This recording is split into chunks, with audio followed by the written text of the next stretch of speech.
Welcome officers. I hope आपकी CPD 1 की तैयारी काफ़ी अच्छी चल रही होगी। अब तो एग्ज़ाम्स भी पास आ गए हैं। तो हम सीट का लेक्चर कर रहे थे सीएजी सॉल्टिंग स्टैंडर्ड 2017। इसका पार्ट 1 हमने कर लिया है और आज हम करेंगे पार्ट 2। तो चलिए शुरू करते हैं। जैसे कि हमने देखा कि हमारे सिलेबस में 6 टॉपिक्स हैं और हमने 6 टॉपिक जो है कर लिया है और अभी हम जो कर रहे हैं वो हम फर्स्ट टॉपिक कर रहे हैं और उसका पार्ट 1 हम कवर कर चुके हैं। पार्ट 1 जिसमें था बेसिक पोस्टुलेट्स हमने पढ़ा। पोस्टुलेट्स जैसे कि हमने देखा फैक्ट्स। आज हम देखेंगे जर्नल स्टैंडर्ड्स ऑडिटिंग के लिए। तो जर्नल स्टैंडर्ड्स हमारे कहाँ पे क्या होते हैं और सबसे पहले हम देखते हैं कि जो सीएजी है वो ऑडिट करता है। हमने देखा है वो पब्लिक सेक्टर ऑडिट करता है। तो पब्लिक सेक्टर का मतलब क्या है? कोई भी सेक्टर जिसको सेंट्रल, स्टेट या लोकल गवर्नमेंट ये दोनों कंट्रोल कर रही हैं। ठीक है, कौन सी चीज़ें होंगी जो कंट्रोल कर रही हैं? जैसे कि हमारी मिनिस्ट्रीज हैं, डिपार्टमेंट है, या फिर कोई भी चीज़ जिसको पार्शली भी कंट्रोल कर रहे हैं या फिर हम ओन कर रहे हैं। ठीक है, तो ये जो सीएजी के ऑडिटिंग स्टैंडर्ड्स हैं वो जो पब्लिक सेक्टर के वो ऑडिट करेगा तो वहां पे ये एप्लीकेबल होगा। राइट। अब public sector auditing and it's objective. Auditing public sector का क्या मतलब है कि ये एक सिस्टमैटिक प्रोसेस है जहाँ पे आप जो ऑडिट एविडेंस है उसको लेते हो और आप उसको इवैल्यूएट करते हो, ये देखने के लिए कि जो इन्फॉर्मेशन वो प्रोवाइड कर रहे हैं वो उस क्राइटेरिया जो आपने इस्टेब्लिश किया था उसके अकॉर्डिंगली है या नहीं है। राइट। बेसिकली क्या है कि जब हम ऑडिट करने जाते हैं तो देयर आर सर्टेन क्राइटेरिया जिसके बेसिस के ऊपर हम ऑडिट करते हैं और जो हमें वहाँ पे एक्चुअल इन्फॉर्मेशन मिलती है हम उसको कंपेयर करके देखते हैं और उसके बेसिस के ऊपर हम अपना ओपिनियन देते हैं। तो जो पब्लिक सेक्टर ऑडिटिंग है वो इसी प्रोसेस को बोला गया है। ठीक है, इसमें एक और टर्म है public sector audit environment. Audit environment का मतलब क्या है? जिसमें जो गवर्नमेंट है या फिर जो दूसरी एंटिटीज हैं उनकी रिस्पॉन्सिबिलिटी है कि वो जो भी हमारे देश का नेचुरल वेल्थ है, नेचुरल रिसोर्सेज हैं, उनको सही तरीके से यूज करें ताकि हम हमारे सिटीजन्स को जो है प्रॉपर सर्विसेज प्रोवाइड कर सकें। राइट। अब ये पब्लिक सेक्टर ऑडिटिंग जो की जाती है क्यों किया जाता है? ताकि एक गुड गवर्नेंस प्रोवाइड कर सके हम हमारे सिटीजन्स को। ठीक है, तो इसमें क्या ऑब्जेक्टिव्स क्या हुए हमारे कि ये इंटरनेट यूजर को एक इंडिपेंडेंट इंफॉर्मेशन देता है कि हमारा जो पब्लिक सेक्टर एंटिटीज है वो काम कैसे कर रही हैं। ठीक है, अकाउंटेबिलिटी और ट्रांसपेरेंसी को भी बढ़ाता है। जब लोगों को मालूम है कि उनके काम को ऑडिट किया जाएगा तो वो अपने काम को थोड़ा और ध्यान से करते हैं। रीइंफोर्स करते हैं कि जो भी बॉडीज बनाई गई हैं, जो भी पैसा खर्च कर रही हैं हमारे लोगों के बिहाफ के ऊपर, वो सही तरीके से काम कर रही हैं। और ये एक इंसेंटिव भी प्रोवाइड करता है फॉर चेंज। क्यों? क्योंकि आप इसमें रिकमेंडेशंस भी देते हो इम्प्रूवमेंट के लिए। ठीक है, अब जैसे हम बात करते हैं गुड गवर्नेंस की कि जब हमारी सीएजी की रिपोर्ट आई थी तो काफ़ी सारे स्कैम्स को जो था वो रिवील किया गया था, चाहे वो कॉमनवेल्थ गेम्स की हो, 2G स्पेक्ट्रम के ऊपर हो। तो इन चीज़ों के बाद क्या हुआ, हमारा जो प्रोसेस था वो थोड़ा और स्ट्रीमलाइन हुआ और उससे क्या हुआ कि एक गुड गवर्नेंस आई हमारी कंट्री में। राइट। अब ये पब्लिक सेक्टर ऑडिट्स कितने तरह के होते हैं? तो देयर आर 3 टाइप्स जो हमारे पब्लिक सेक्टर ऑडिट्स होते हैं। First is financial audit, compliance audit and performance audit. ठीक है, इसको हम डिटेल में देखते हैं। फाइनेंशियल ऑडिट में बेसिकली आपने क्या करना है, आप एंटिटी के पास उसकी फाइनेंशियल इंफॉर्मेशन को लोगे और उसके बेसिस के ऊपर आप अपना ओपिनियन दोगे कि जो फाइनेंशियल इंफॉर्मेशन है उसमें कोई मिस स्टेटमेंट नहीं है, कोई फ्रॉड नहीं है या एरर नहीं है। तो नॉर्मली फाइनेंशियल ऑडिट जैसे कि आप किसी पीएसयू में गए, आपने भेल का जो है ऑडिट किया, वहाँ पे आपने देखा उनकी बैलेंस शीट को चेक किया, आपने प्रॉफिट एंड लॉस स्टेटमेंट को चेक किया। प्रॉफिट एंड लॉस स्टेटमेंट से आपको ये पता चलता है कि जो प्रॉफिट या लॉस दिखाया जा रहा है उस साल के लिए कि वो सही है या गलत है। आपने ज्यादा खर्चा दिखा के प्रॉफिट को कम तो नहीं दिखा दिया है। ठीक है, और बैलेंस शीट आपका दिखाता है कि आपके स्टेट ऑफ अफेयर्स क्या है, कि आपकी ओवरऑल पोजीशन क्या है उस फर्म की। तो फाइनेंशियल ऑडिट का पर्पस यही है कि ये जो दोनों जो आपके फाइनेंशियल स्टेटमेंट है वो बिल्कुल करेक्ट फाइनेंशियल इंफॉर्मेशन दे रही हैं। ठीक है, अब जैसे कि हमने देखा जब स्कैंडल्स, कॉर्पोरेट स्कैंडल्स होते हैं, सत्यम का स्कैंडल हुआ था तो उन्होंने मैंने विंडो ड्रेसिंग कर रखी थी। उन्होंने अपनी फाइनेंशियल स्टेटमेंट को ऐसे प्रेजेंट किया हुआ था कि वो बहुत अच्छा लगे इन्वेस्टर्स को। तो वो चीज़ों को आइडेंटिफाई करने के लिए ही हम फाइनेंशियल ऑडिट को करते हैं। Right. Next is compliance audit. Compliance audit का जो मेन फोकस है वो ये है कि जो भी सब्जेक्ट मैटर के ऊपर हम फोकस कर रहे हैं वो जो क्राइटेरिया है उसके कंप्लायंट में है या नहीं है, ठीक है। जैसे कि अगर हम कुछ भी काम कर रहे हैं, हम जैसे कंपनीज हैं वो कंपनीज एक्ट के अंदर काम कर रही होती है, आर्टिकल 143 में जैसे ऑडिटर्स को अपॉइंट करना है, क्या करना है, तो आप वहां पे जाके चेक करते हो कि जो कंपनी की फंक्शनिंग है वो उसी हिसाब से हो रही है या नहीं हो रही है, ठीक है। जिससे कॉर्पोरेट सोशल रिस्पॉन्सिबिलिटी वो कंपनीज एक्ट 2013 में मैंडेटरी है under section 135।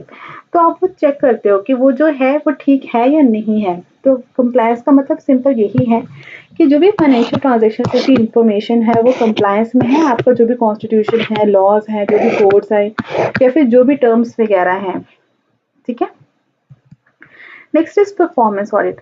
Performance audit basically ये होता है कि आप परफॉर्मेंस को चेक करते हो, मतलब यहाँ पे आपका जो फोकस आउटपुट के ऊपर नहीं है लेकिन आउटकम के ऊपर है। जैसे कि हम एमजी नरेगा का परफॉर्मेंस ऑडिट हो रहा है या किसी भी गवर्नमेंट स्कीम लेकर आई, जैसे कि सौभाग्य स्कीम लेकर आई। इसमें गवर्नमेंट क्या कर रही है कि वो इलेक्ट्रिसिटी प्रोवाइड कर रही है टू ऑल जो हाउस होल्ड्स हैं गाँव के, ठीक है। तो यहाँ पे सिर्फ ये नहीं है कि बिजली प्रोवाइड कर रहे हैं या नहीं कर रहे हैं, हम देखते हैं कि हमारा ऑब्जेक्टिव क्या है बिजली प्रोवाइड करने का, कि उनकी लाइफ इजी हो रही है, उनकी बिजनेस अपॉर्चुनिटीज बढ़ रही है, वहाँ पे एजुकेशन बढ़ रहा है, वहाँ पे सेफ्टी इंप्रूव हुई है, ठीक है। तो यहाँ पे जो फोकस है it is not merely on output लेकिन आउटकम के ऊपर जो है वो फोकस है। और यहाँ पे इसके 3 प्रिंसिपल्स हैं हमारे, इकोनॉमी, एफिशिएंसी और इफेक्टिवनेस। इन 3 क्राइटेरियाज को देखते हैं। इकोनॉमी का मतलब है कि कोई काम आप जो है जिसको हम बोलते हैं चीप एंड बेस्ट, कि आप सस्ते में भी करो और बहुत अच्छा काम करो, ठीक है। एफिशिएंसी का मतलब है, ये देखते हैं हम इनपुट आउटपुट रेशियो के टर्म्स में, कि कम इनपुट में आप ज्यादा अच्छा आउटपुट कैसे लेकर आ सकते हैं। और इफेक्टिवनेस का मतलब है कि ओवरऑल जो आउटकम हम चाहते थे क्या वो आया है या नहीं आया है। लाइक आरटीई एक्ट, हमारा राइट टू एजुकेशन हमारा एक्ट आया है, तो उसमें सिर्फ ये नहीं है कि बच्चे स्कूल में आ गए हैं, लेकिन हमने ये भी देखना है कि उनका नॉलेज बेस भी इंक्रीज हुआ है या नहीं हुआ है, ठीक है। तो यहाँ पे हम इनको एग्जामिन करते हैं कुछ क्राइटेरिया के अगेंस्ट में, और जब और जो डेविएशंस अगर कुछ होती हैं तो हम उसको एनालाइज करते हैं, ठीक है। बेसिकली यहाँ पे जो एम होता है वो ये है कि हम रिकमेंडेशन दे को इम्प्रूवमेंट के लिए, राइट। अच्छा, अब हम एमसीक्यू देखते हैं। तो ये है हमारा dash focused on whether a particular subject is in compliance with the criteria. क्या वो कंप्लायंस में है कि नहीं है, वो जो रूल्स रेगुलेशंस है, कॉन्स्टिट्यूशन है, एक्ट्स है, लॉज है, वो फॉलो कर रहा है या नहीं कर रहा है। तो वो कौन से ऑडिट में आएगा, फाइनेंशियल ऑडिट में नहीं, बिकॉज फाइनेंशियल ऑडिट में हम फाइनेंशियल स्टेटमेंट को चेक करते हैं, ठीक है। परफॉर्मेंस ऑडिट में नहीं, बिकॉज परफॉर्मेंस ऑडिट में हम एफिशिएंसी, इकोनॉमी और इफेक्टिवनेस के ऊपर फोकस करते हैं। तो वो किस में आएगा, आपका कंप्लायंस ऑडिट में, राइट। अच्छा, अब एलिमेंट्स क्या है हमारे पब्लिक सेक्टर ऑडिटिंग के लिए। तो पहले अगर कहीं भी आप ऑडिट करने जाएंगे पब्लिक सेक्टर का, तो आपके 3 एलिमेंट्स होते हैं वहाँ पे। वन इज कि वहाँ पे 3 पार्टीज होंगी। आपको वहाँ पे देखना होगा आपके ऑडिट में कि सब्जेक्ट मैटर क्या है, क्राइटेरिया क्या है, और आपके पास सब्जेक्ट मैटर की इंफॉर्मेशन क्या अवेलेबल है, ठीक है। और थर्ड है कि आपकी इंगेजमेंट किस तरह की होगी, ठीक है। इसको हम आगे देखते हैं। अब हमने बात किया कि 3 पार्टीज होंगी सबसे पहले, तो वो 3 पार्टीज कौन सी है। तो वो जो 3 पार्टी हैं वो है ऑडिटर, द रिस्पॉन्सिबल पार्टी और इंटेंडेड यूजर्स। ऑडिटर्स क्या है, ऑडिटर कौन होगा पब्लिक सेक्टर में, जो हमारी साइज जो है वो बताएगी, ठीक है। जैसे कि अगर वो पब्लिक सेक्टर कंपनीज है तो उसमें जो स्टैट्यूटरी ऑडिटर्स होते हैं, चार्टर्ड अकाउंटेंट्स होते हैं, उनको सीएजी जो है वो अपॉइंट करता है, या फिर बाकी केसेस में इवन सीएजी ही सोल ऑडिटर होता है। तो ऑडिटर का जो रोल है हमारा वो फुलफिल करता है हमारी जो सुप्रीम ऑडिट इंस्टीट्यूशन है वो। Second is responsible party. Responsible party में नॉर्मली जो ऑडिटेबल एंटिटीज होती हैं, ठीक है, जहाँ पे आप ऑडिट करने जा रहे हो वो लोग, and those charged with the governance of auditable entities, ठीक है। एक तो वो एंटिटी, बिकॉज जैसे कंपनी है तो company is a legal person, तो ऐसा एक company would itself be responsible as well as those who are in governance of that company, like board of directors होंगे आपके वो, तो दोनों ही चीज आपकी रिस्पॉन्सिबल पार्टीज आएंगी। Third is intended users. अब आपकी ऑडिट रिपोर्ट के जो इंटेंडेड यूजर्स है, चाहे वो और एक आम जनता है या फिर कोई ऑर्गेनाइजेशन है, वो प्राइमरीली तो हम बात करते हैं पार्लियामेंट या लेजिस्लेचर होता है जो कि रिप्रेजेंट करता है सिटीजन को, ठीक है, कि उनके जो पैसे हैं वो सही से यूज हो रहे हैं, राइट। नेक्स्ट है हमारा subject matter criteria and subject matter information. Subject matter क्या है? सिंपल है ये कि जो भी इंफॉर्मेशन हमें चाहिए जिसको हमने मेजर करना है किसी क्राइटेरिया के अगेंस्ट में, राइट। क्राइटेरिया क्या है? ये वो बेंचमार्क है जिनके अगेंस्ट आप इवैल्यूएट करना चाहते हैं। सब्जेक्ट मैटर इंफॉर्मेशन क्या है कि आपका आउटकम क्या है जब आपने सब्जेक्ट मैटर को क्राइटेरिया से कंपेयर किया तो आपके पास इंफॉर्मेशन क्या निकल के आई, ठीक है। अच्छा, अब जैसे हम बात करते हैं कि कोई भी स्कीम ले लेते हैं हम, लाइक एमजी नरेगा है, तो यहाँ पे सब्जेक्ट मैटर क्या है हमारा कि हमने ये देखना है कि जो लोगों की वहाँ पे 100 डेज की एम्प्लॉयमेंट है वो मिल रही है कि नहीं मिल रही है। तो ये जो 100 डेज एम्प्लॉयमेंट है ये हमारा क्राइटेरिया बन गया, सब्जेक्ट मैटर इंफॉर्मेशन है कि कितने लोग थे हमारे एडल्ट जो रूरल मेंबर्स थे वो कितने थे और कितने लोगों ने एम्प्लॉयमेंट ली है, राइट। नेक्स्ट है इसमें जो थर्ड था वो था टाइप ऑफ एंगेजमेंट। तो एंगेजमेंट बेसिकली दो तरह की होती है, एक है अटेस्टेशन एंगेजमेंट, एक है direct reporting engagement. Attestation engagement में क्या होता है, जो रिस्पॉन्सिबल पार्टी होती है वो खुद मेजर करती है सब्जेक्ट मैटर को क्राइटेरिया के अगेंस्ट में और वो इंफॉर्मेशन प्रोवाइड करती है जिसके बेसिस के ऊपर जो ऑडिटर है वो देखता है कि जो इनको इंफॉर्मेशन उन्होंने हमको प्रोवाइड किया है वो सही है या नहीं है, और एक वो ऑडिट एविडेंस को कलेक्ट करता है ताकि वो कंक्लूड कर सके, ठीक है। मतलब अटेस्टेशन एंगेजमेंट में ऑडिटर के पास सारा कुछ काम किया है, बस उसको अटेस्ट करना है कि वो जो काम है वो सही है या नहीं है। डायरेक्ट रिपोर्टिंग एंगेजमेंट्स में ऑडिटर को खुद से जो है इवैल्यूएट करना है सब्जेक्ट मैटर को क्राइटेरिया के अगेंस्ट में और वो सब्जेक्ट मैटर इंफॉर्मेशन लेकर आना है, ठीक है। अब जो फाइनेंशियल ऑडिट्स है वो हमेशा अटेस्टेशन एंगेजमेंट्स होते हैं, क्यों? क्योंकि वहाँ पे जो कंपनीज हैं वो खुद ही अकाउंट्स बनाएंगी, वो खुद ही आपको ट्रायल बैलेंस फाइनेंशियल स्टेटमेंट बना के देंगी, सारा कुछ करके देंगी और आपको बस चेक करना है कि वो ठीक है या नहीं है। और जहाँ पे परफॉर्मेंस ऑडिट है या फिर जहाँ पे कंप्लायंस ऑडिट है वहाँ पे डायरेक्ट रिपोर्टिंग एंगेजमेंट्स होती है, क्यों? बिकॉज वहाँ पे आपको खुद ही देखना है कि सारी इन्फॉर्मेशन आपको खुद ही कलेक्ट करनी है, खुद ही क्राइटेरिया के अगेंस्ट आपको उसे कंपेयर करके इन्फॉर्मेशन जो है वो क्रिएट करना है, राइट। नेक्स्ट है हमारा confidence and assurance in public sector auditing. अब जो ऑडिट है उसका हमेशा जो एक एम है वो ये है कि जो यूजर्स हैं उनको एक रिलायबल और रेलेवेंट इंफॉर्मेशन जो है वो प्रोवाइड किया जाए, ठीक है। और उस जो इंफॉर्मेशन वो प्रोवाइड किया जाए even that should also be have some evidence behind that, ठीक है। तो ये एक एश्योरेंस है, जैसे कि सीएजी की रिपोर्ट है वो हमेशा ट्रस्ट वर्दी क्यों लगती है, बिकॉज अगर सीएजी कुछ भी कह रहा है तो उसके पास एक सफिशिएंट ऑडिट एविडेंस होता है अपनी बात को सपोर्ट करने के लिए, ठीक है। तो दैट इज आपका एश्योरेंस है। तो ये जो एश्योरेंस है आपका वो दो तरीके से आपको मिल सकती है, एक तो है कि सीएजी ने अपनी ओपिनियन दे दिया और कंक्लूजन दे दिया, ठीक है। ओपिनियन मतलब ये एक्सप्लिसिटली उन्होंने बोल दिया। तो जो अटेस्टेशन एंगेजमेंट्स होती हैं या फिर कई डायरेक्ट रिपोर्टिंग एंगेजमेंट्स में भी हम डायरेक्टली अपना ओपिनियन जो है वो प्रोवाइड करते हैं कि उसमें सिंपल ये है कि आपने बता दिया कि जो फाइनेंशियल इंफॉर्मेशन आ रही है वो सही है, ठीक है। दूसरे फॉर्म्स जो कुछ डायरेक्ट रिपोर्टिंग एंगेजमेंट्स हैं वहाँ पे हम एक्सप्लिसिट स्टेटमेंट नहीं देते हैं, हम सीधा नहीं बोलते हैं कि ये ठीक है या गलत है। वहाँ पे हम क्या करते हैं, वहाँ पे हम एक आपको जितना ज़रूरी है उतना आपको एक श्योरिटी देते हैं कि जितनी फाइंडिंग्स हमको मिली हैं उसके बेसिस के ऊपर हमको लगता है कि ये चीज़ ठीक है, ठीक है। मतलब इट्स नॉट 100% श्योर, बिकॉज आपको ना पूरे डॉक्यूमेंट्स हो सकते हैं आपके पास हो या सफिशिएंट हो या इतने स्ट्रॉन्ग ना हो कि आप कुछ सॉलिड कंक्लूजन दे सके, and there is always a chance of error. So उन केसेस में आप एक रीजनेबल सा एश्योरेंस देते हैं जिसके बेसिस के ऊपर जो है डिसीजन लिया जा सकता है, ठीक है। अच्छा, ये जो हमने बोला था कि अब जो लेवल ऑफ एश्योरेंस भी है ये दो तरह की है, या तो वो रीजनेबल है या तो वो लिमिटेड है। रीजनेबल में आपका जो कंक्लूजन होता है आप उसको पॉजिटिवली बता देते हैं, ठीक है, कि हाँ हमें श्योर है ये चीज ये है। पॉजिटिवली मतलब ये नहीं कि प्रॉफिट या फिर पॉजिटिव एस्पेक्ट में बात करें, लेकिन आप पॉजिटिव हो अपनी स्टेटमेंट के लिए कि आपने जो बोला है वो बिल्कुल सही है, ठीक है। तो वो आप there is a necessary degree of confidence in that. Limited insurance में क्या होता है कि आपका इंश्योरेंस थोड़ा लिमिटेड होता है और आपको जो कंक्लूजन होता है वो आप नेगेटिव मैनर में बताते हो कि based on some procedures perform हमें कुछ ऐसा नहीं लगा कि कुछ गलत हुआ है, और ऑडिटर को इसलिए लगता है कि जिसकी वजह से लगे कि जो चीजें हैं वहां पे कुछ गड़बड़ हुई है, ठीक है।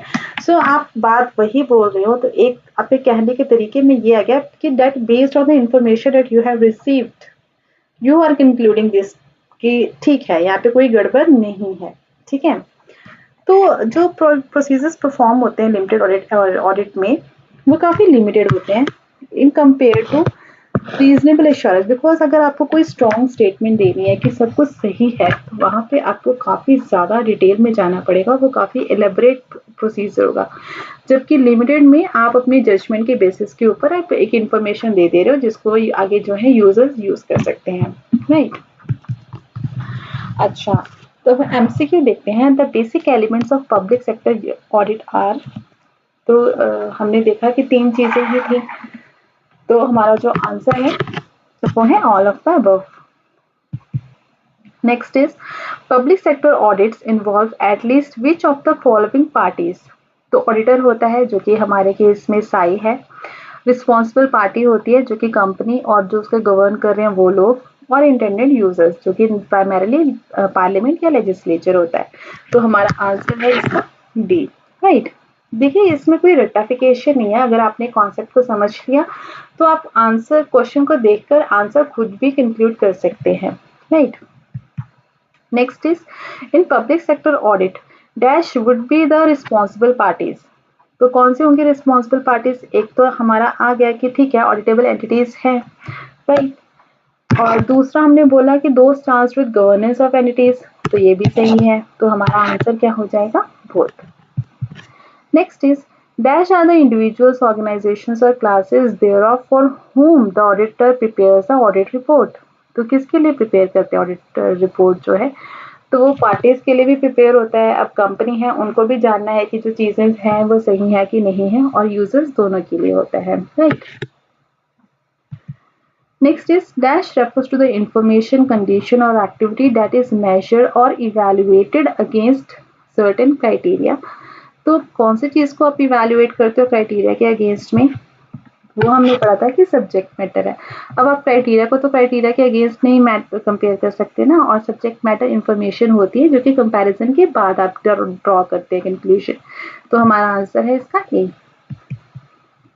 Dash are the benchmarks used to evaluate the subject matter. तो वो हमने देखा था कि सब्जेक्ट मैटर को हम क्राइटेरिया से इवैल्यूएट करते हैं, तो हमारा आंसर है इसका ए। Next is in dash engagements, it is the auditor who measures or evaluates the subject matter against the criteria। तो यहाँ पे ऑडिटर है वो खुद कर रहा है, तो हमारा आंसर क्या होगा?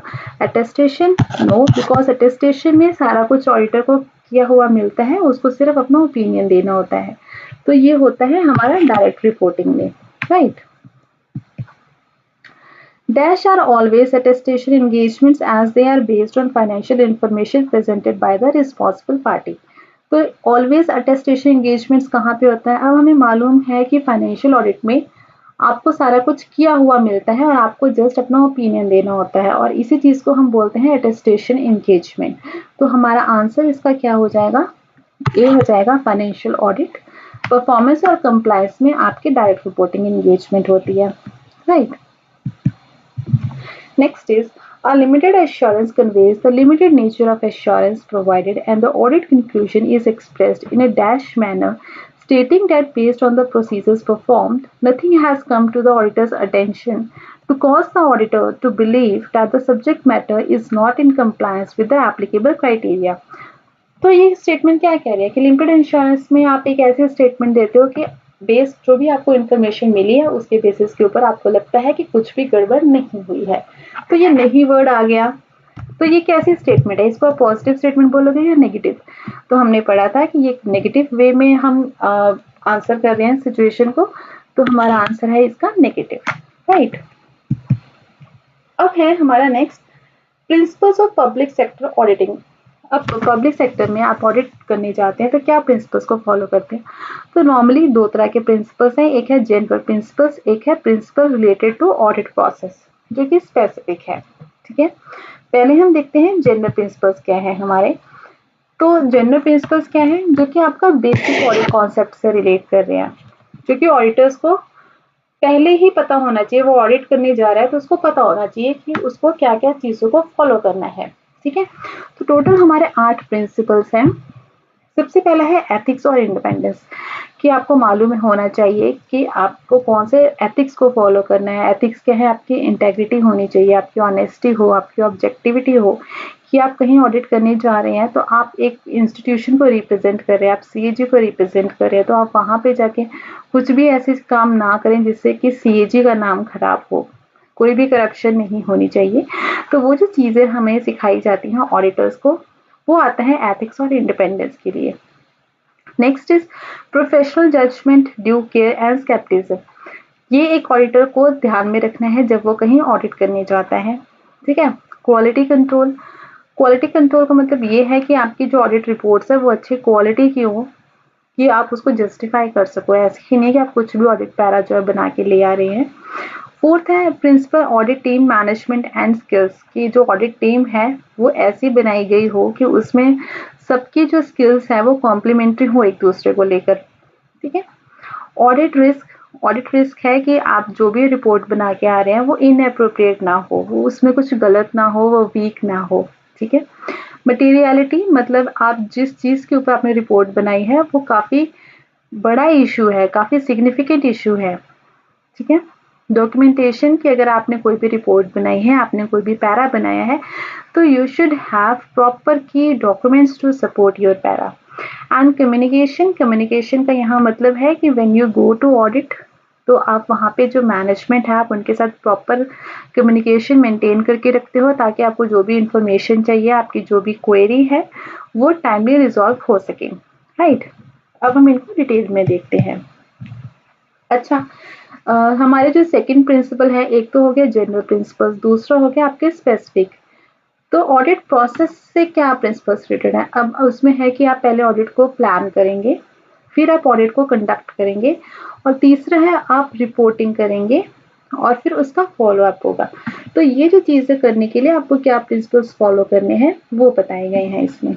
नहीं, अब जेंडर प्रिंसिपल्स का पहले हमने देखा एथिक्स एंड इंडिपेंडेंस। तो इसमें क्या है कि जो ऑडिटर्स हैं उनको जितनी भी रेलिवेंट एथिकल रिक्वायरमेंट्स हैं, जैसे कि हमने बोला इंटेग्रिटी होनी चाहिए, ऑब्जेक्टिविटी होनी चाहिए, ट्रांसपेरेंसी होनी चाहिए, अकाउंटेबिलिटी होनी चाहिए, जो हमने प्रिंसिपल्स पहले पढ़े थे पिछले लेक्चर्स में, वो सब ऑडिटर्स को ध्यान में रखना है। और इंडिपेंडेंट रहना है उनको। किसी से आप इंडिपेंडेंट तभी रह सकते हो जब आप अपना काम को ऑनेस्टली कर रहे हो, आप किसी के प्रेशर के अंडर नहीं हो, या आपने किसी को फेवर नहीं करना है। ठीक है, और ये जो प्रिंसिपल्स है वो आपके बिहेवियर में होना चाहिए, दिखना चाहिए, और आपको कोड ऑफ एथिक्स में जो दिए गए हैं वो आपको कंप्लाई करने चाहिए। ठीक है, इन सब की जरूरत क्यों है? ताकि आप इम्पार्शियल जो है वो रह सके। राइट, नेक्स्ट हमारा प्रिंसिपल है professional judgement, due care and scepticism. Professional scepticism का मतलब क्या है? आपने कहीं आप ऑडिट करने गए हैं तो आपको बिल्कुल अलर्ट रहना है। कोई भी आप डॉक्यूमेंट को देख रहे हैं, कोई भी आपको एविडेंस बनाना है, ठीक है, मतलब आपने एक ये एलिमेंट भी ध्यान में रखना है कि कहीं भी इधर उधर आपको डॉक्यूमेंट में लग रहा है तो वहां पे फ्रॉड हो सकता है। ठीक है, सो आपको यहाँ पे रिसेप्टिव रहना है कि जो भी लोग कह रहे हैं आपको सुनना है, आपको ओपिनियन वहां पे नहीं देना है, आपने सबकी बातें सुननी है, और उसके बेसिस के ऊपर आपने एक कंक्लूजन बनाना है कि क्या वहां पे गड़बड़ हो सकती है या नहीं। Next is professional judgement. Professional judgement में क्या आता है आपका, कि आप अपनी जितनी आपकी नॉलेज, आपने एक स्किल्स और जो भी एक्सपीरियंस आपने गेन किया है वो आप दिखाएंगे अपने ऑडिट के दौरान। राइट, और ड्यू केयर का मतलब क्या है, कि आपने जब अपना ऑडिट को प्लान करना है और बिल्कुल ध्यान से करना है, आपने कुछ ऐसा काम नहीं करना है जिससे आपके काम के ऊपर उंगली उठाई जाए कि इस बंदे ने ध्यान से काम नहीं किया है। ठीक है, तो नेक्स्ट इज क्वालिटी कंट्रोल। अब क्वालिटी कंट्रोल का बेसिक एम यही है कि जो आपके जो ऑडिट्स हैं वो एक हाई लेवल ऑडिट्स हो, ऐसे ही नहीं कि बेकार से, जैसे हम अगर जो वेटिंग पे होते हैं फील्ड पार्टीज कुछ ऑडिट आईआरएस बना के लाती हैं, तो कई लोगों का हम बोलते हैं कि बहुत अच्छी ऑडिट रिपोर्ट है, कई लोगों का हम बोल देते हैं कि ये तो ऐसे ही बना के ले आए हैं। ठीक है, तो आपको अपनी ऑडिट रिपोर्ट से क्वालिटी खुद मेंटेन करनी है। और इसमें आपको क्वालिटी कंट्रोल के प्रोसीजर्स में क्या क्या होगा कि आपने बताना है कि डायरेक्शन कैसे देना है, आपने रिव्यू क्या करना है, सुपरविजन आपने मेंटेन करनी है कि जो आपको ऑडिट है वो सही से हो रहा है। Right. Next is audit team management and skills. इसमें हमने देखा कि जो आपकी ऑडिट टीम है उसकी जो नॉलेज, स्किल्स और एंटरप्राइज एक्सपर्टीज है, जो कॉम्पिटेंस है वो सही होनी चाहिए ऑडिट को कंप्लीट करने के लिए। अब जैसे एक पर्सन है, वो उसने अपना जो टाइम है इनिशियली वो सारा उसने हेडक्वार्टर्स पे लगा दिया, उसने एडमिन में लगा दिया, काम वो बहुत अच्छा करता है, लेकिन आप उसको अचानक से किसी इंपॉर्टेंट असाइनमेंट पे, फील्ड ऑडिट पे भेज देते हैं। अब जिस पर्सन ने कभी आईआर ही नहीं देखी है तो वो उसको नहीं समझ पाएगा, ऑडिट करना तो दूर की बात है। तो आपकी जो टीम है वो कॉम्पिटेंट होनी चाहिए ऑडिट करने के लिए। और जो ऑडिटर है हर केस में कोशिश करना है कि वो एविडेंस को, जो दूसरे ऑडिटर्स हैं या फिर एक्सपर्ट कमेंट्स हैं, वो सब भी वो लेकर आए ताकि अपनी क्वालिटी ऑफ वर्क को वो इम्प्रूव कर सके। लेकिन ये है, अगर आपने थर्ड पार्टी की स्किल्स और मैनेजमेंट को यूज किया है तो उनका ओपिनियन के लिए भी आप ही रिस्पॉन्सिबल होंगे, ना कि वो खुद होंगे। Right. Next is audit risk. Audit risk का मतलब क्या है? रिस्क की जो आपकी ऑडिट रिपोर्ट है वो इनअप्रोप्रिएट हो सकती है। ठीक है, जैसे कि हमने देखा कि जो केरला असेंबली में हमारी सीएजी की रिपोर्ट गई थी, दैट वाज इनअप्रोप्रिएट बिकॉज उसमें जो मैनेजमेंट का रिप्लाई था वो नहीं डाला गया था और इसीलिए असेंबली ने उसको रिजेक्ट कर दिया था। तो हमें ये चीज का भी ध्यान में रखना है। अब हम, जब हमारा यही ऑब्जेक्टिव है कि हम ऑडिट कर रहे हैं तो हम जो यूजर्स हैं उनको एक रीजनेबल एश्योरेंस दें, तो उसके लिए यही है कि हम जो रिस्क है उसको कम करें ताकि जो हमारी रिपोर्ट है या जो हमारा ओपिनियन है वो एक्सेप्टेबल हो। ठीक है, लिमिटेड एश्योरेंस ऑडिट में क्या होता है, वहां पे तो जो आपका लेवल ऑफ एश्योरेंस भी होता है वो आपकी जजमेंट के ऊपर बेस्ड होता है। ठीक है, नेक्स्ट इज मटेरियलिटी। अब एक मैटर जो है वो मटेरियल तभी होगा अगर उसकी नॉलेज से जो डिसीजन है वो इन्फ्लुएंस हो सकते हैं इंटेंडेड यूजर्स के। ठीक है, मटेरियलिटी जो है, ये चीज मटेरियल है या नहीं है कोई भी इंफॉर्मेशन, वो आपकी खुद की प्रोफेशनल जजमेंट है उसके बेसिस के ऊपर होगा। ठीक है, और मटेरियलिटी का मतलब ये नहीं है कि जो सिर्फ वैल्यूज के ऊपर होती है, इवन मटेरियलिटी का एक क्वालिटेटिव एस्पेक्ट्स भी होता है। जैसे 2G स्पेक्ट्रम, जैसे कि हम बात करते हैं जो कोलगेट स्कैम हुआ था, वहां पे सारा कुछ तो ठीक था, अगर हम बात करें तो वैल्यू भी ठीक थी, लेकिन उसकी जो क्वालिटेटिव एस्पेक्ट था कि वहां पे जो ऑक्शंस हुई थी, वहां पे जो कोल्ड फील्ड्स एलोकेट हुए थे वो ऑक्शन के बेसिस के ऊपर नहीं हुए थे।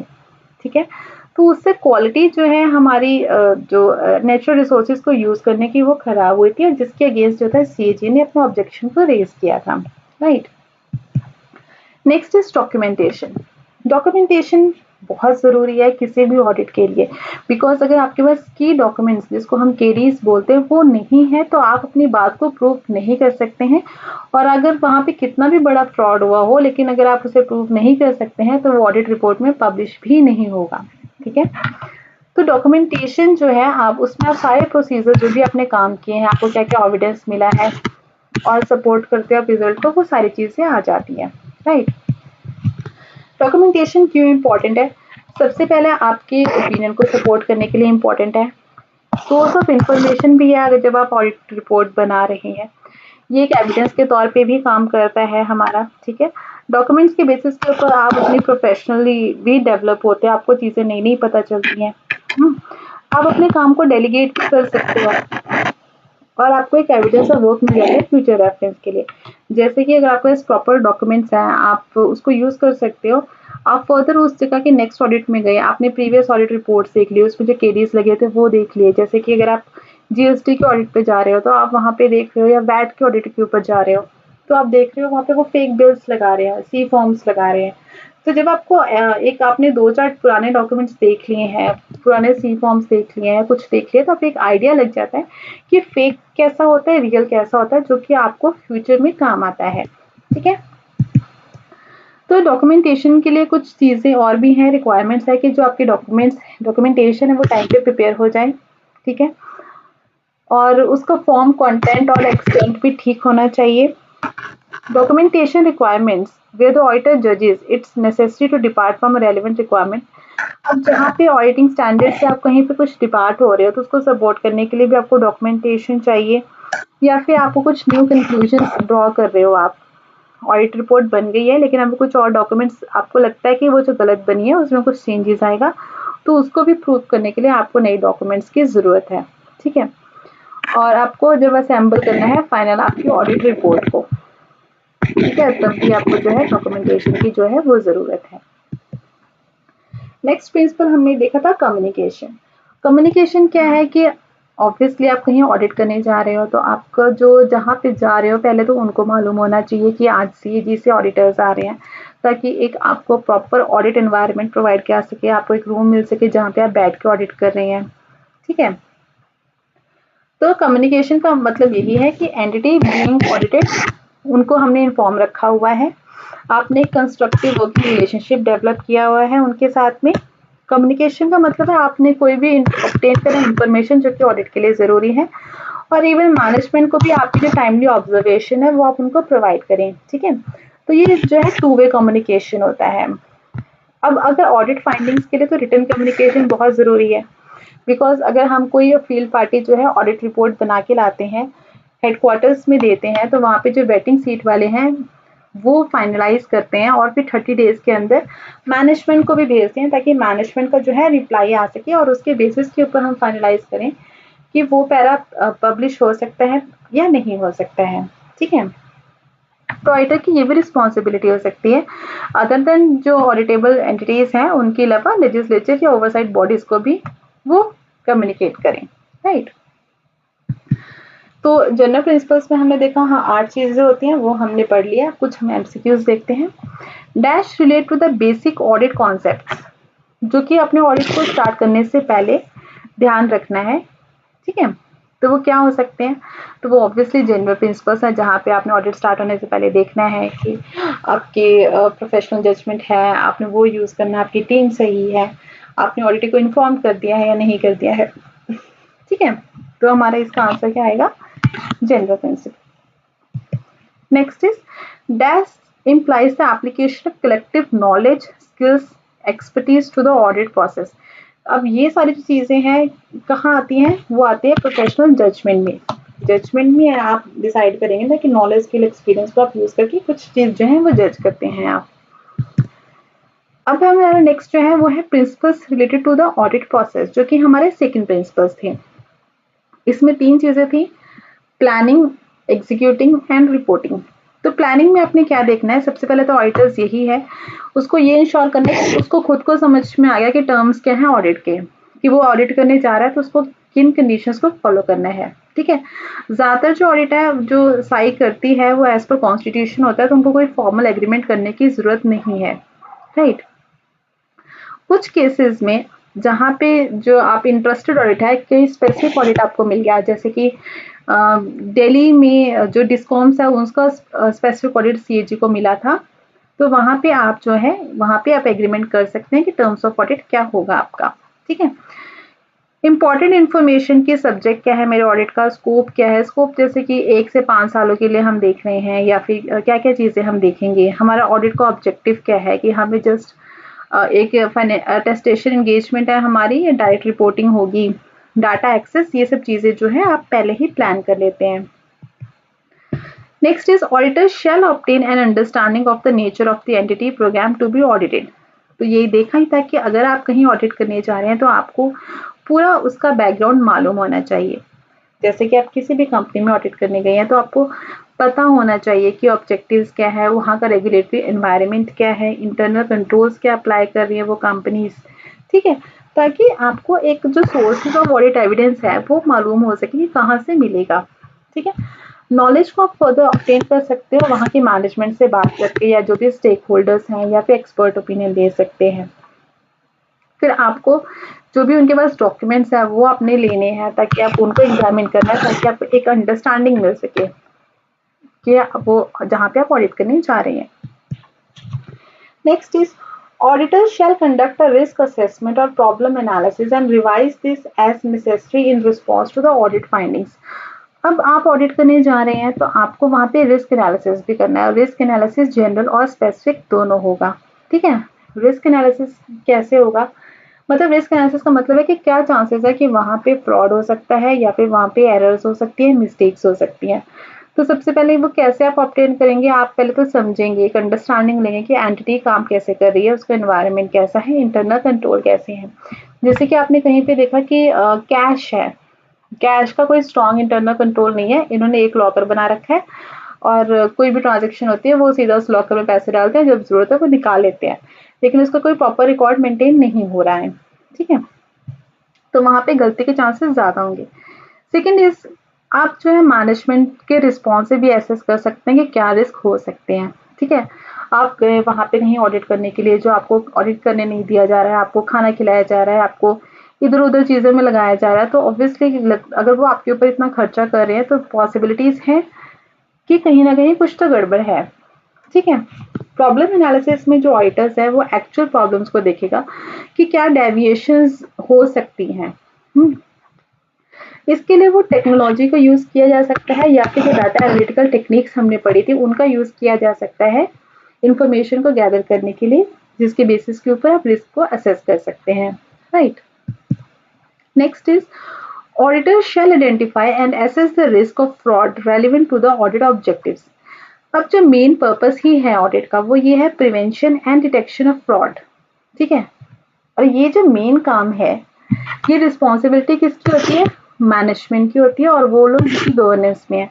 अब किसी कंपनी में शेयर होल्डर्स ने तो पैसा लगा दिया और वो चाहते हैं कि वो कंपनी सही से चल रही है। ठीक है, तो जो बोर्ड ऑफ डायरेक्टर्स होते हैं वो शेयर होल्डर्स के बिहाफ के ऊपर कंपनी को चला रहे होते हैं, तो ये उनकी रिस्पॉन्सिबिलिटी है कि ये देखना है कि जो नीचे के लोग हैं वो कुछ फ्रॉड नहीं कर रहे हैं और जो अकाउंट्स वगैरह हैं वो सही से मेंटेन हो रहे हैं। लेकिन एक उनके ऊपर भी ओवरसाइट जो आती है वो कहाँ से आती है, ऑडिट के थ्रू। ठीक है, तो ऑडिट जब हम करते हैं तो हम बेसिकली दो चीजों का ध्यान रखते हैं, एक है फ्रॉड प्रिवेंशन, एक है फ्रॉड डेटरेंस। फ्रॉड प्रिवेंशन है कि आपने पहले ही इतनी अच्छी चीजें कर रखी हैं कि वहां पे फ्रॉड हो ही ना, उसके चांसेस कम हो जाते हैं। जैसे आपने सीसीटीवी लगा रखा है, आप रेगुलरली पर्सन को बदल रहे हैं किसी सेंसिटिव पोस्ट के साथ, तो वो प्रिवेंशन में आता है। दूसरा है फ्रॉड डेटरेंस, जहाँ पे आपने लोगों को जो है डिस्करेज किया है कि वो फ्रॉड ना करें बिकॉज उनको मालूम है कि वो पकड़े जाएंगे। ठीक है, तो फ्रॉड एक लीगल कॉन्सेप्ट है, राइट, और ऑडिटर जो है वो लीगली फ्रॉड को डिटरमाइन नहीं करता है, मतलब ऑडिटर का काम ऑडिट करना है, ना कि फ्रॉड को फाइंड करना। उसको बस चीजों को सब कुछ देखना है ताकि वो आइडेंटिफाई कर सके कि कहीं पे फ्रॉड हुआ तो नहीं है, लेकिन वो पर्टिकुलरली फ्रॉड को ढूंढने के लिए ऑडिट नहीं हो रहा है। Right, next is auditors shall plan their work to ensure that audit is conducted in an effective and efficient manner। तो आप प्लानिंग कर रहे हो तो आपने प्लानिंग में ये भी देखना है कि आपका काम सही तरीके से हो। ठीक है, तो आपकी जो प्लानिंग है बेसिकली वो दो तरह की है, एक है स्ट्रेटेजिक, एक है ऑपरेशनल। स्ट्रेटेजिक एस्पेक्ट में आप बताएंगे ऑडिट का स्कोप क्या है, उसके ऑब्जेक्टिव्स क्या हैं और अप्रोचेस क्या हैं। ठीक है, ऑब्जेक्टिव का मतलब कि आप क्या अकम्प्लिश करना चाहते हो। स्कोप का मतलब है किस चीज को ऑडिट करना है आपने, किस सब्जेक्ट मैटर क्या है, क्राइटेरिया क्या है, जिसके बेसिस के ऊपर आपने ऑडिट को कंडक्ट करना है। अप्रोच का मतलब क्या है कि आपका तरीका क्या है जो आप यूज करेंगे ऑडिट एविडेंस को गैदर करने के लिए। ठीक है, आपको कोशिश यही रहना चाहिए ताकि आपका जो ऑडिट रिस्क है वो कम रहे, ताकि आपकी रिपोर्ट्स की एक्सेप्टेबिलिटी जो है वो ज्यादा रहे। ठीक है, और ऑपरेशनल एस्पेक्ट में क्या आता है कि आपको एक टाइम टेबल होना चाहिए ऑडिट का, जो कि बताएगा कि नेचर क्या है, टाइमिंग क्या है, एक्सटेंट क्या है ऑडिट प्रोसीजर्स के लिए। प्लानिंग के दौरान आपको ये भी देखना है कि टीम में कितने मेंबर्स होंगे, क्या वो काफ़ी हैं या नहीं है, और आपको क्या-क्या चाहिए होगा। उनको लैपटॉप चाहिए होगा और उनको क्या-क्या चीज़ें चाहिए होंगी, कुछ एक्सपर्ट ओपिनियंस चाहिए होंगे, वो भी ये सारा प्लानिंग फेज में ही कवर हो जाएगा। राइट, और ये एक प्रोसेस है, ये कॉन्टिन्यूस रहता है थ्रू आउट द ऑडिट। ठीक है, next is conducting an audit.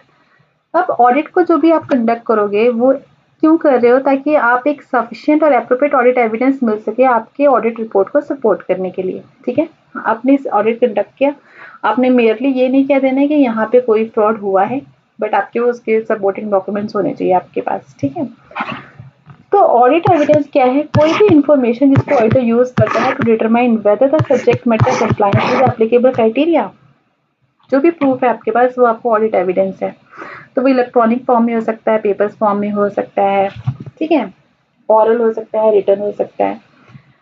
Methods क्या है एविडेंस के लिए? आपने इंस्पेक्ट कर लिया, आपने खुद से ऑब्जर्व किया, आपने इंक्वायरी की, ठीक है, और आपका जो एविडेंस है वो क्वालिटी और क्वांटिटी वाइज दोनों में ही सफिशिएंट रहना चाहिए।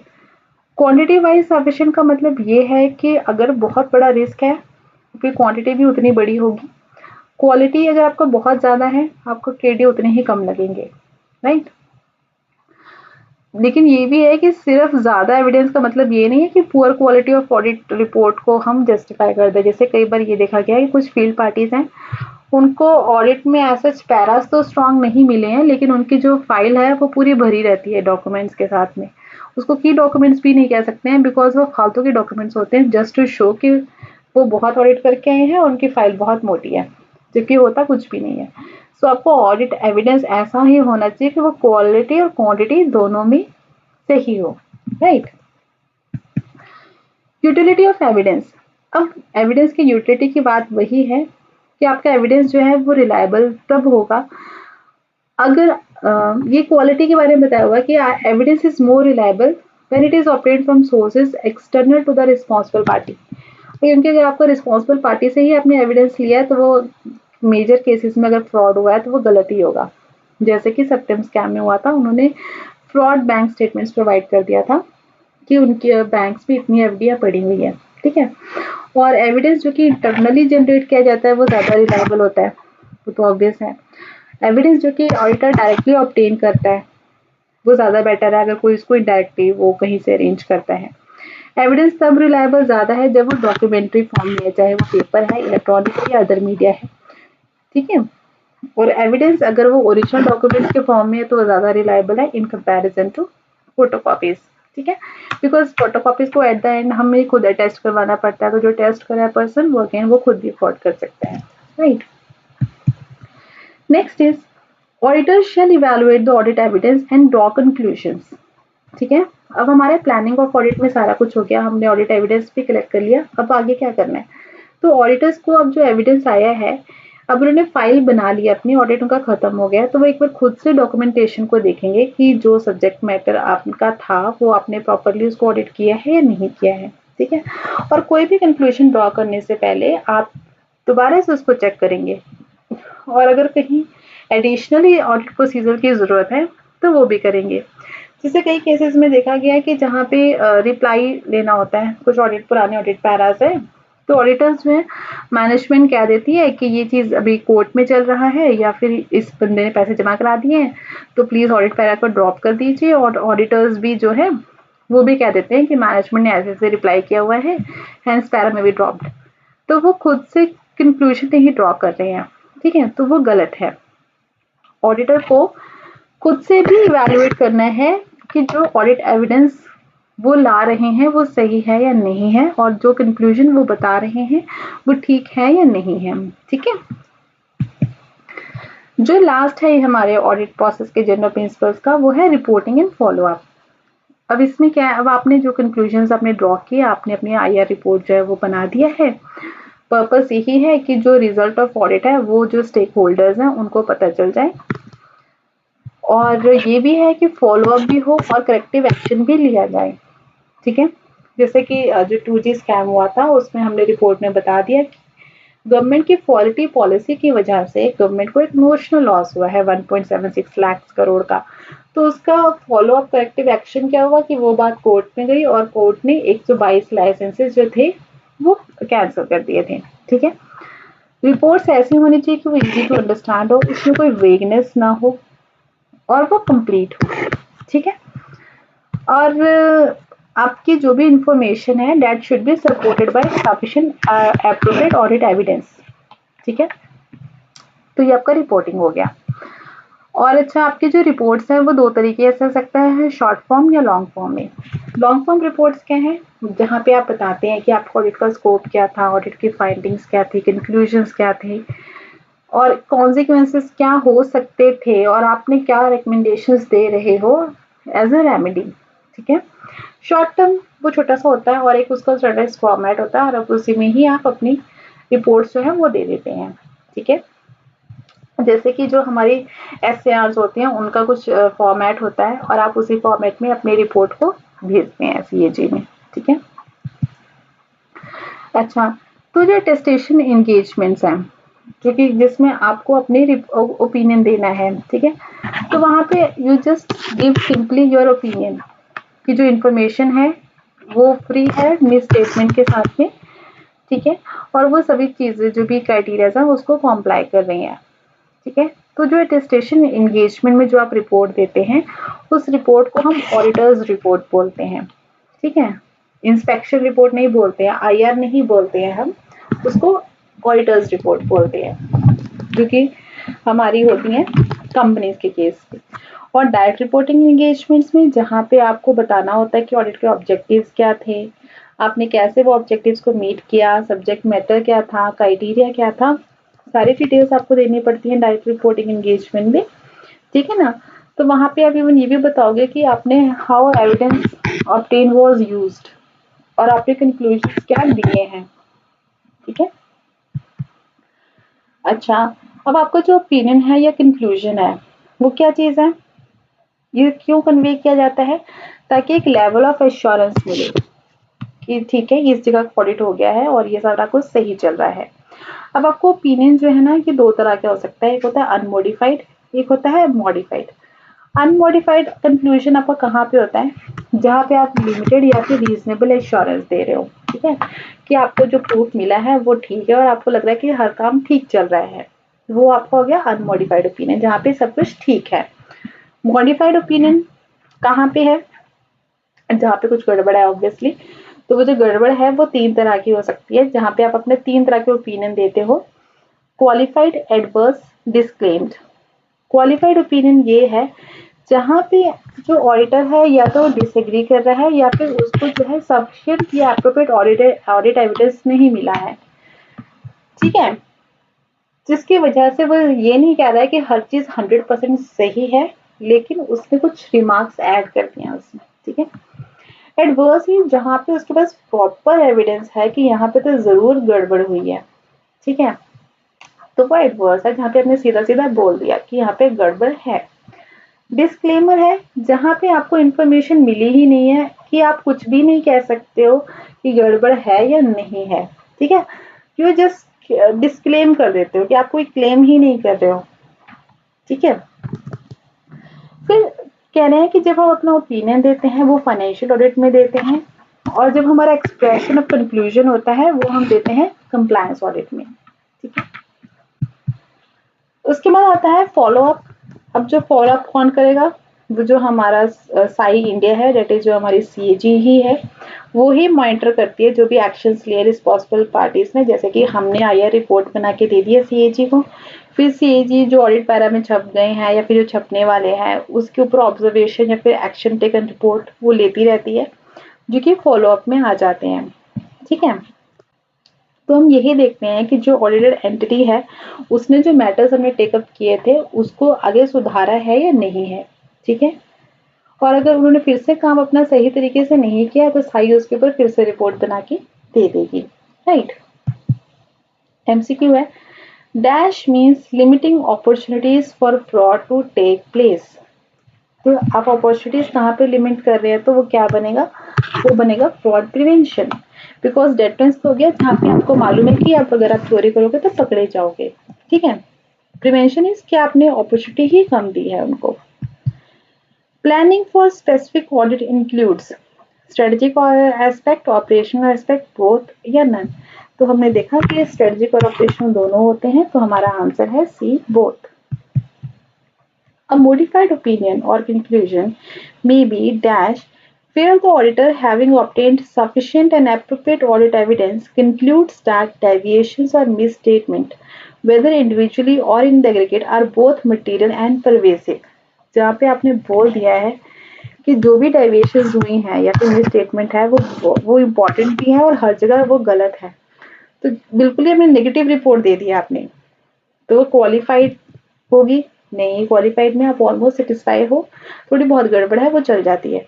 डिस्क्लेमर में आप कोई कुछ भी नहीं ओपिनियन दे रहे हो, एडवर्स में ही आप बताते हो कि यहाँ पे कुछ ना कुछ गलती हुई है, कि हमारे पास पूरा ऑडिट एविडेंस है सपोर्ट करने के लिए कि यहाँ पे गलती हुई है, तो यहाँ पे आपका जो आंसर है वो आ जाएगा सी, राइट।